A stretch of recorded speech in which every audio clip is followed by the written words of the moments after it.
Déjà, nous allons commencer par décomposer le luminaire afin de vous montrer en détail de quoi est-ce qu'il est constitué. Déjà, le luminaire est constitué d'une partie, on va dire d'un anneau supérieur. C'est cet anneau qui soutient la douille.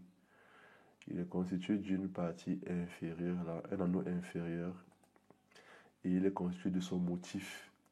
Le motif du luminaire, c'est ce que j'appelle la partie qui se répète, en fait, pour donner un design au luminaire.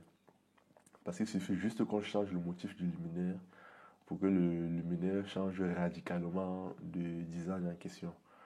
Donc, on a un anneau supérieur, on a le motif et on a un anneau inférieur.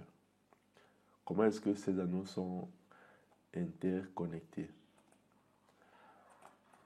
Déjà, il y a un système d'encouche. C'est pas un système d'encouche en fait que, que le motif est connecté à la partie supérieure de l'anneau. Comme ceci. On peut remarquer qu'il y a une encouche là. Il y a aussi une encouche ici. Donc, nombre de motifs égale à nombre d'encouches, que ce soit sur l'anneau supérieur que sur l'anneau inférieur. On peut remarquer aussi en bas que c'est pareil. Il y a toujours un motif. Donc, ce qui fait que le gros travail en fait revient à concevoir ces trois pièces. Et c'est tout.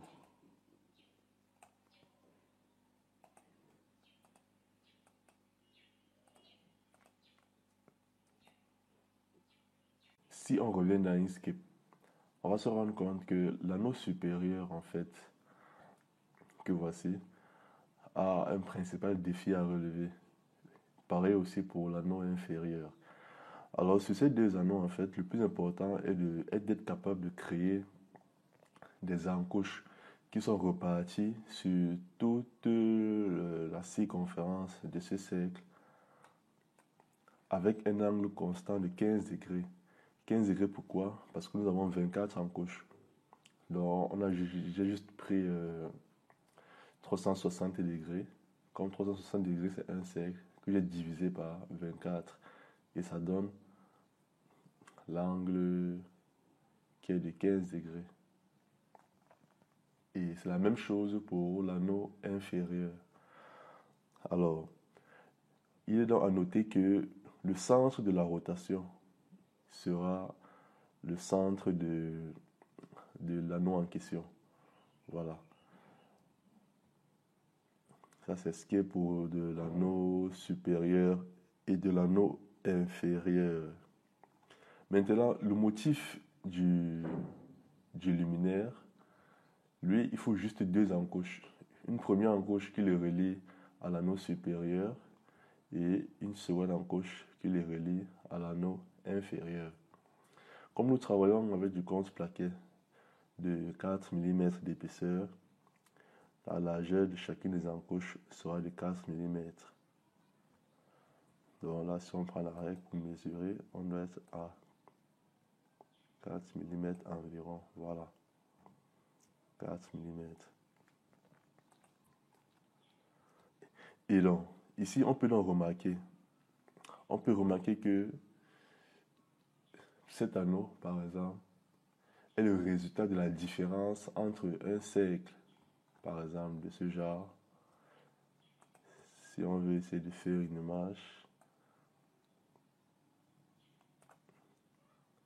on peut voir que c'est la différence entre... on peut remarquer qu'il y a un cercle. Ce qu'on appelle le cercle caractéristique de l'anneau. À peu près. Je ne sais pas si vous voyez un peu. Voilà. On peut dire que c'est la différence entre un cercle et des rectangles. En fait, l'astuce, c'est quoi? Si nous voulons reproduire l'anneau supérieur, l'astuce est de dessiner d'abord un cercle de largeur, de rayon combien? De rayon à peu près on va dire, du rayon 50 à peu près, oui, 50 millimètres. Et l'anneau inférieur est beaucoup plus grand. Lui, il va jusqu'à 70 millimètres de rayon. Bon, déjà, il faut d'abord savoir comment est-ce qu'on fait pour fixer les dimensions, en fait. En réalité, vous, en tant que concepteur, là où vous avez beaucoup de choix, en réalité, c'est sur le motif de l'anneau. Une fois que vous fixez un peu la largeur du motif, vous avez pratiquement fixé les dimensions du luminaire tout entier, en fait. Comme je le disais, le motif, en fait, et l'anneau est l'élément central lors de la conception. Donc ici, par exemple, nous avons pris un motif qui a une largeur de 10 cm, je vois là 106 millimètres et une hauteur de 25. Vous voyez clairement que en fait, la hauteur du motif, déjà, c'est la hauteur de l'anneau. La hauteur du motif, je veux dire, c'est la hauteur du luminaire. Voilà, carrément. Ici, il faut maintenant retrouver la largeur du luminaire. Ce qu'on appelle largeur, c'est quitter de là à là. La largeur du luminaire, en fait, on peut dire que ce sera environ 2 fois le motif. Attendez, je vous explique. Ça sera environ 2 fois le motif, 2 fois la largeur du motif. Voilà. Plus,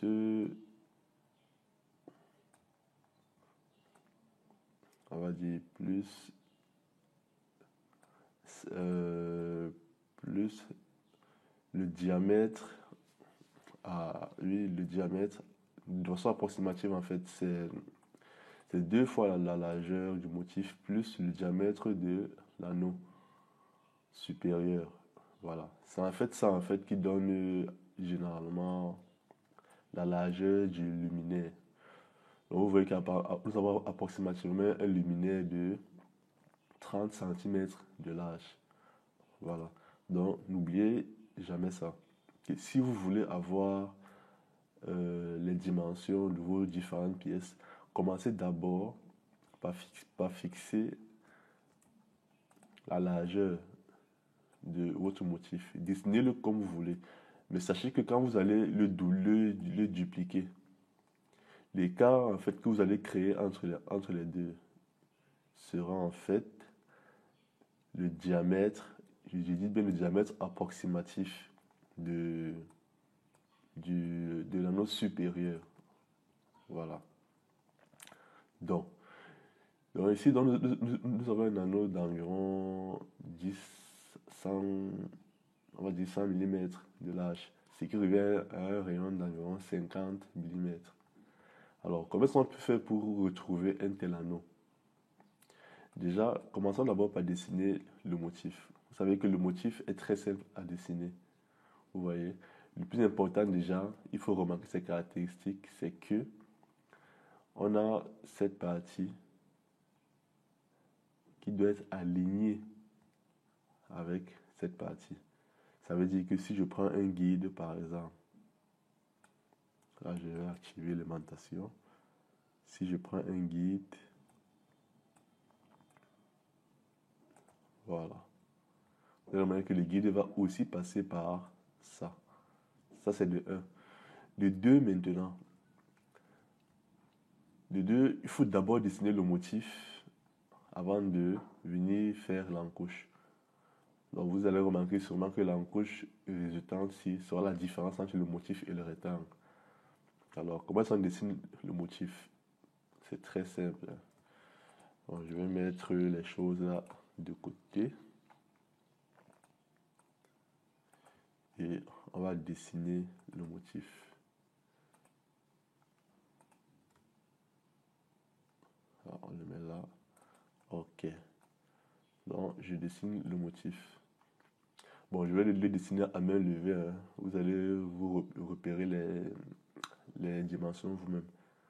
Allez, on se sert de l'outil de Bézier. On fait quelque chose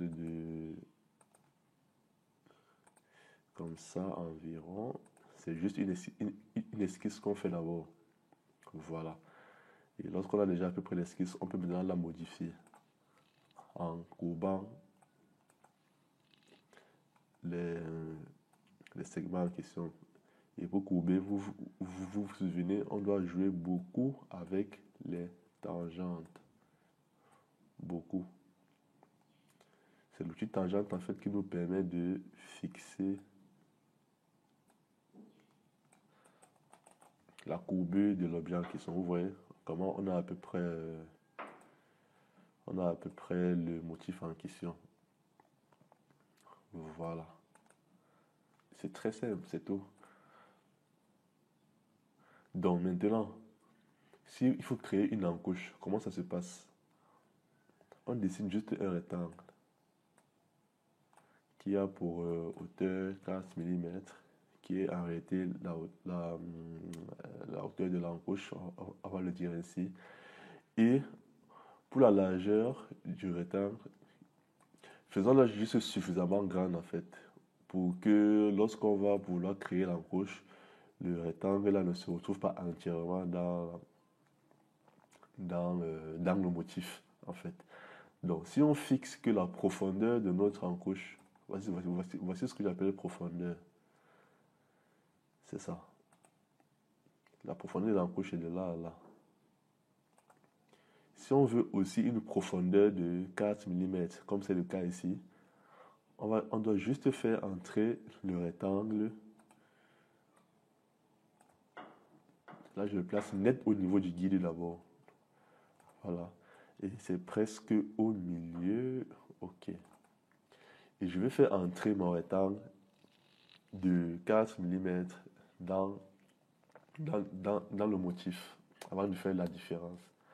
Alors, ce qu'on va faire, c'est que je vais prendre un second guide, je vais placer là, sur le premier guide, et je vais déplacer le guide de 4 mm vers la droite. Donc là, c'est 4 mm. Déplacement relatif, on valide. Ensuite, je maintiens le contrôle en déplaçant le rectangle jusqu'à ce que on atteigne le guide. Voilà. Et rassurez-vous toujours que le guide passe au milieu du contour. On va donc on va dupliquer le rectangle d'abord, on va utiliser le même rectangle pour créer l'encouche en bas. Et on fait la différence. Donc, il faut se rassurer que le rectangle est devant lui. Maintenant, on fait la différence. C'est terminé, c'est très simple. On va donc en bas pour faire la même chose.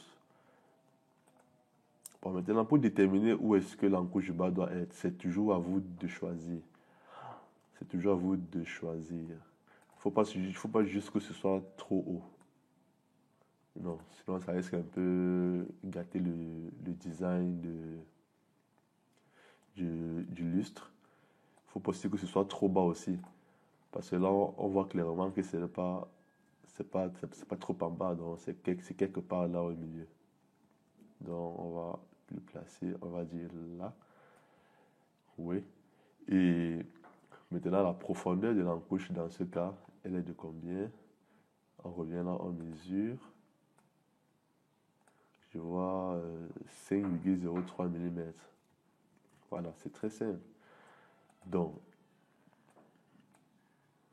on se place dans là. Si on veut que l'encouche entre 5 mm, on déplace le guide de 5 mm vers la droite, ou alors 5,03 comme on a vu. Et on entre. Ensuite, on fait la différence. Vous voyez, vous avez le choix. Vous avez le choix. Vous n'êtes pas obligé de prendre 5,03 mm comme on l'a fait, non. Vous pouvez aller jusqu'à 1 cm de profondeur. C'est pas un problème. Il ne faut pas arriver trop au bord là. Parce que tel qu'on voit sur la photo, en fait, l'anneau inférieur n'arrive pas trop au bord du lustre. Non. Donc, prenez la valeur qui vous convient, juste pour que l'anneau en fait ne soit pas trop au bord Et aussi que l'encouche aussi ne soit pas trop petite, sinon le lustre sera fragile. Ça, c'est tout. Ça, c'est pour ce qui est donc du luminaire, du motif du luminaire. Voilà. On va retirer les guides. Ok. Maintenant, on veut dessiner maintenant l'anneau supérieur. Vous vous souvenez, comme je l'ai expliqué tout à l'heure, lorsqu'on duplique le motif et que... Non, travaillons sur le motif original.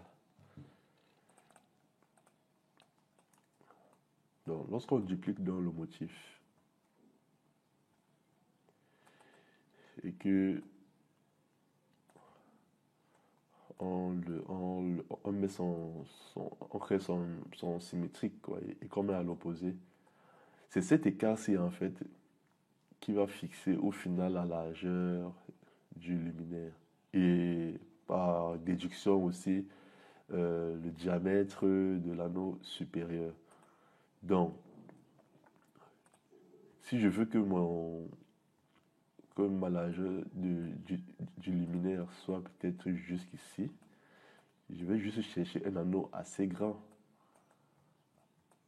Je vais seulement faire un anneau assez grand. Mais ça ne sera pas très beau parce qu'on aura l'impression que le lustre est trop plat. Et aussi, si on est trop proche aussi, on aura l'impression que le lustre est un peu trop ovale.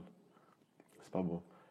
Donc, c'est à vue d'œil en fait qu'on doit voir si le lustre peut paraître comme un cercle. Voilà. Donc, pour notre cas, qu'est-ce qu'on avait pris? On a pris quelque chose de 10 centimètres, ça fait 10 centimètres de diamètre environ. Donc, ce qu'on va faire, c'est quoi? On supprime ça. On va dessiner un cercle. Là, je vais vous expliquer comment est-ce que les encoches ont été obtenues. En faisant un cercle de, on va dire, de 50 mm de rayon. Ouais, c'est à peu près ça, ouais. Maintenant, on, qu'est-ce qu'on fait? On revient sur le motif. Là, l'objectif, c'est de dessiner. Je veux reproduire cet anneau supérieur pour vous montrer comment est-ce qu'elle a été conçue. Bon, comme on sait que le premier, la première encoche, en fait, la première encoche, une astuce que je vous donne, c'est que rassurez-vous toujours, pour évoluer facilement, que la première encoche que voici, elle est en fait, elle n'est pas faite au hasard. En réalité, si vous prenez le guide et que vous placez, vous verrez dans les plans que je vais vous fournir, vous voyez que la première encoche en fait est sur la même horizontale que, que le centre de l'anneau. Donc c'est une astuce. Il faut toujours le faire en fait. Ça va beaucoup vous faciliter les opérations sur Inkscape. Donc c'est ce qu'on va faire ici. On va essayer de placer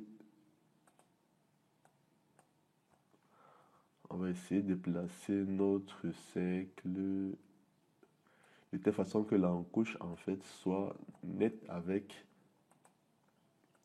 euh, avec l'horizontale du centre.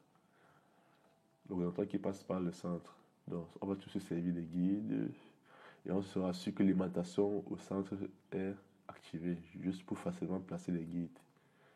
Donc là et là.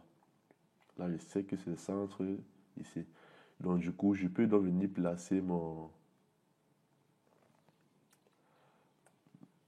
Non, je viens là. Ok. Donc je peux donc venir placer... Voilà. Mon cercle ici. C'est tout. Sans guide, ne nous sert plus à rien. Ok. C'est tout. Donc je dessine alors mon encoche. Voilà. Ça, c'était juste pour repérer la position de la première encoche. C'est tout. Maintenant, quelle est sa profondeur? La profondeur de l'encoche, on avait pris 5,90. Bon, je crois que c'était 6 qu'on avait pris au final. Bon, prenons 6. Bon, on s'arrange juste à ce que, voilà, qu'on fasse entrer le guide à 6 mm vers la gauche. On va servir du guide horizontal pour trouver où est-ce que, non, pour trouver où est-ce que notre encoche doit être, notre rectangle. Donc on déplace jusqu'à ce que, voilà. Donc là, on est sûr que la différence, ou alors cet écart est de 6 mm. Ok.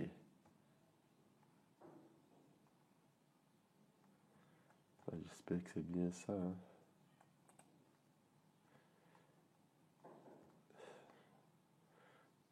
Ah non, qu'est-ce que j'ai fait? Ça, c'est plutôt... euh, voilà, c'est plutôt comme ça. Ouais, puisqu'il faut que les deux s'y soient alignés sur la même horizontale. Voilà.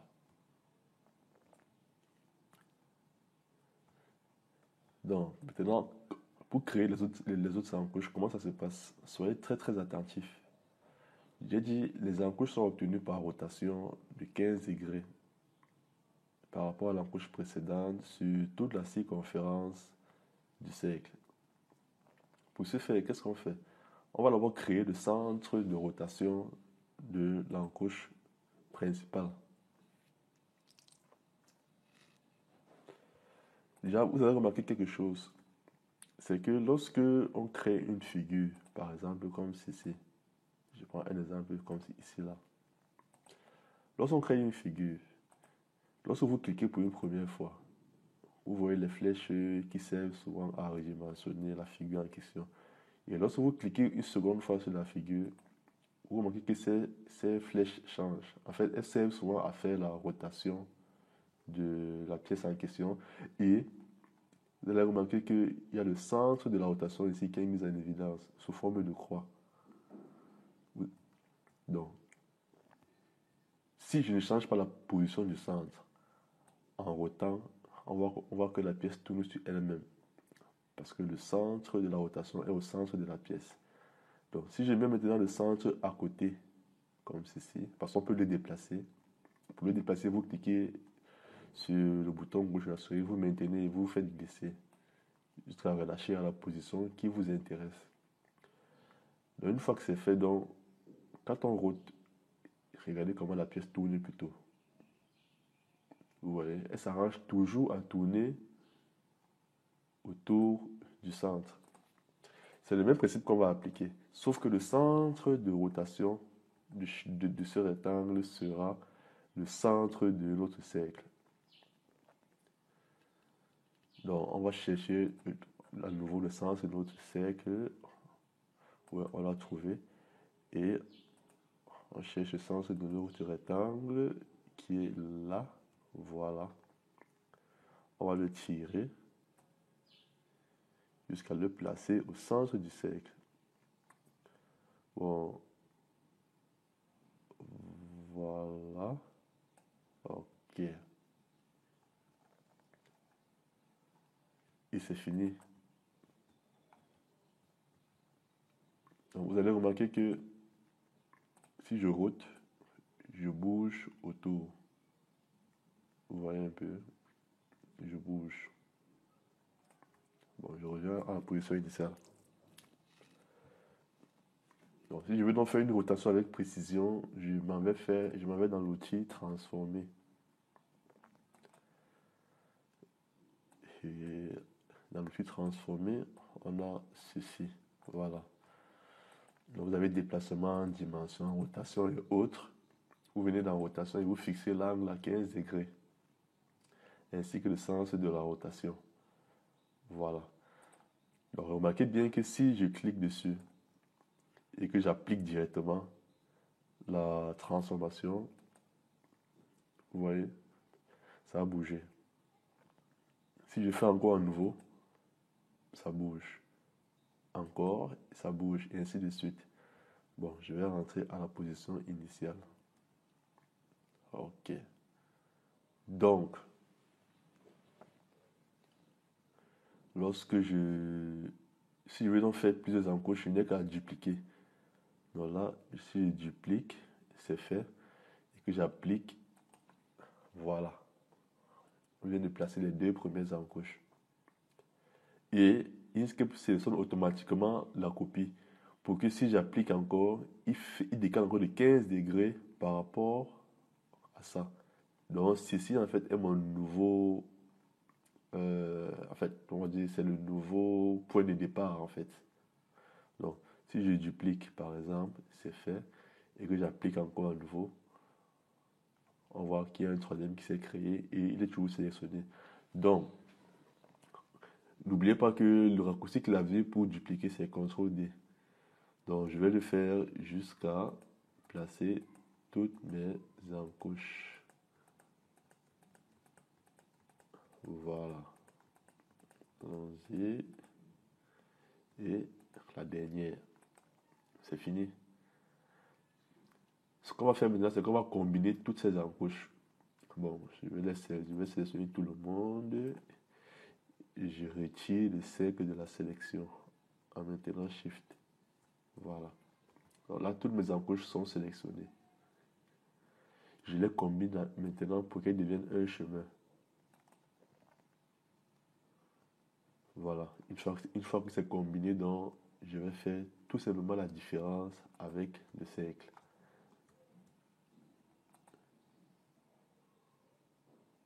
Différence. Et c'est fini. Vous voyez donc on retrouve la figure de départ.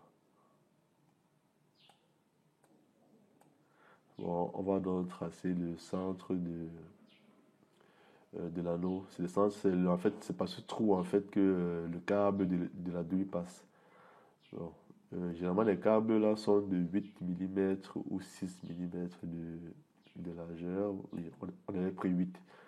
Donc, ça fait un cercle de rayon 4 mm. Voilà. Et qu'on place au centre. C'est fini. Voilà donc comment la pièce, l'anneau supérieur a été conçu. Bon, on va supprimer et on passe à l'anneau supérieur, à l'anneau inférieur, autant pour moi. Bon, pour concevoir l'anneau inférieur, déjà il faut se rappeler que sur un tel luminaire, en fait, les anneaux inférieurs et supérieurs sont alignés sur la même verticale. Ça, il faut le remarquer. C'est aligné sur la même verticale. C'est la première chose qu'on va faire. Le cercle de base, en fait, de notre anneau doit être aligné d'abord avec l'anneau supérieur. Bon, on va retirer tous les guides et on va placer l'anneau sur l'encoche. Voilà. Et on va repérer la verticale de l'anneau en question. Voilà. On peut donc tracer notre cercle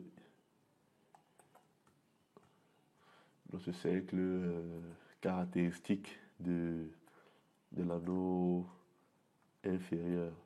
Bon, c'est un cercle apparemment, on voit 152,8 mm de diamètre. Donc, du coup, si on divise par 2, ça fait combien? Ça fait 76,4 de rayon. Donc, 76. Donc ça, c'est si on tient compte de l'épaisseur du contour. Bon, on va prendre 76, c'est juste à titre illustratif. On va prendre 76, 76, voilà. L'idée, c'est quoi? L'idée est de faire toujours le même principe que nous avons fait pour créer les encouches. Donc, on place d'abord notre centre sur notre cercle sur la verticale. Pour savoir qu'il est sur la verticale, servez-vous toujours d'alimentation au milieu des bords de boîte englobante. Donc, si je sais que, voilà, ok, je sais que c'est au centre. Maintenant, je peux descendre pour chercher.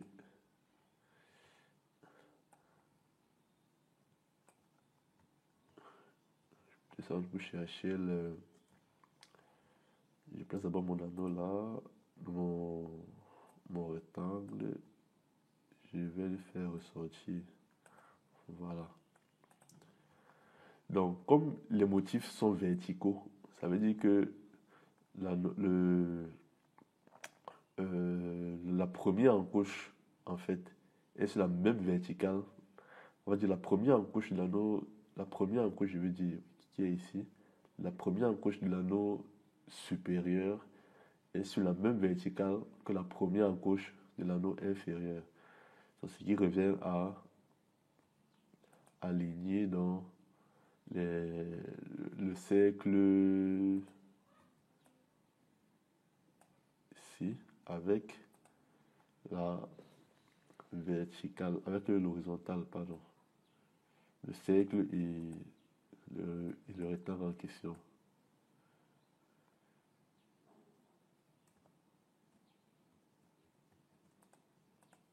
Ouais. Si on suppose que ça va être, voilà. On aligne avec, voilà. C'est comme ça.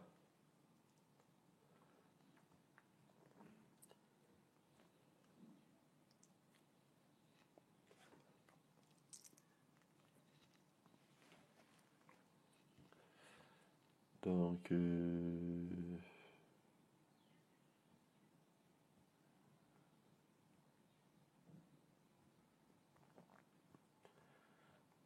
suffit donc de faire entrer l'anneau dans le cercle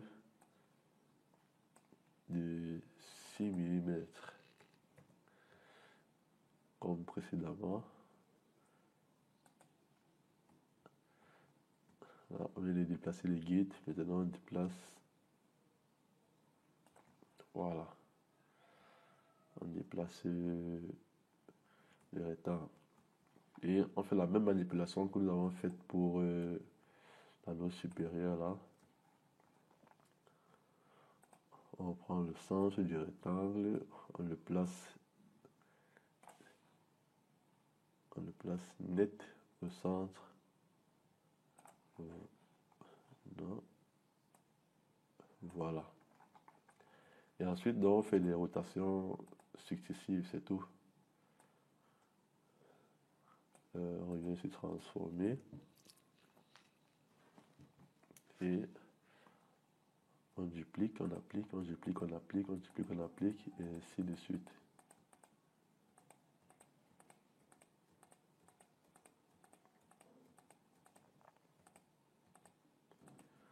Voilà.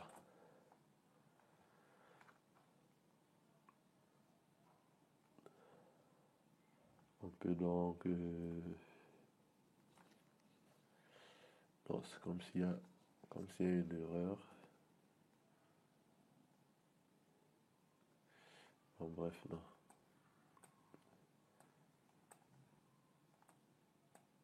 Voilà. On fait la même chose, on combine. Et puis on fait la différence avec le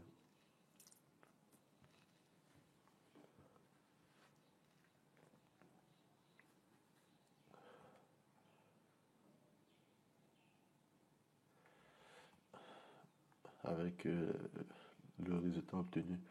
Voilà, donc on va donc tracer la seconde partie de l'anneau inférieur.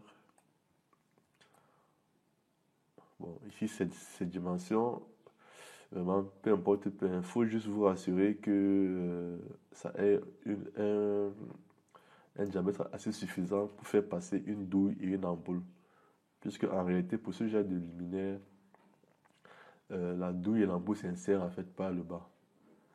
Donc, généralement, on ne dépasse pas les 11 centimètres généralement, pour la douille. Donc, ce qui fait que l'autre cercle à l'intérieur, tu dois avoir un diamètre minimal de 12.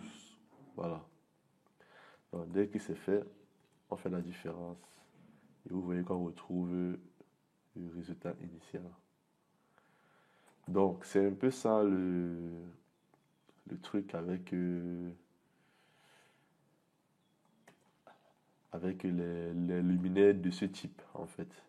Donc, je vous ai montré comment est-ce que les trois parties ont été conçues.